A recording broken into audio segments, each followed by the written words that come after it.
Morning everybody, Mike Niemiec here with some early morning grain and oilseed comments for Monday, August 4th. Well, we were at contract lows or near the lows of the move for most of our markets, and they tried to work the markets lower in the overnight trade, but there wasn't much in the way of mileage. Actually, we kind of reversed our way, and we currently have wheat prices up around 10 cents, corn prices up 3, bean markets up around 15 cents, meal markets up around $6, and the soybean oil markets up around 5 points.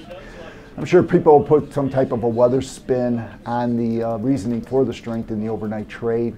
I don't know, the short-term weather forecast still looks like some people are going to be getting rains, maybe not everybody. The extended forecast maybe got a little bit drier, but all in all, it still looks like we have a pretty decent crop out there. I'd probably put the slant on the overnight trade to a couple of things, maybe more or less led by the open interest and the commitment of Treasury report that came on out. As we saw in the Treasury report as of last Tuesday, the trade has a sizable net short position in wheat. They have small net short positions in beans and meal, while they're still net long the corn and the soybean meal. So with world wheat quality issues being talked about, even though we still have a large carryout worldwide, I think that what we're seeing in the wheat market here more than anything else is the air is getting a little bit thin for the shorts. We're having these sizable net short positions. We are competitive in the export arena, and we did do some halfway decent export business in wheat last week. I think what we're seeing is the run-in of some of the short positions, given the wheat market the latest strength in here. For the beans, like I say, if you want to put the slant on the weather, I thought maybe the biggest thing was on Friday, the open interest jumped over 12,000 contracts in the soybean market.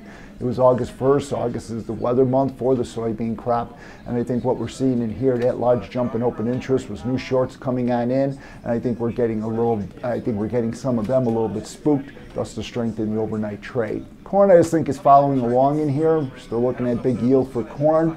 Trade is net long the corn market, however, but I think we're just kind of holding our own in the corn market, getting its support by what's going on in the beans and the wheat. Later on today, we'll get our export numbers out. After the close, we'll be getting our crop progress. The trade is looking for a little bit of a slight decline in crop ratings due to some dryness of last week. Plus, we also get seasonal declines. We're also going to have a couple more crop estimates coming on out. Reportedly, FC Stone will be out later on today, and Informa tomorrow as we work our way to the August 12th report. Once again, these are my opinions, not that of ADM or ADMIS. Thank you.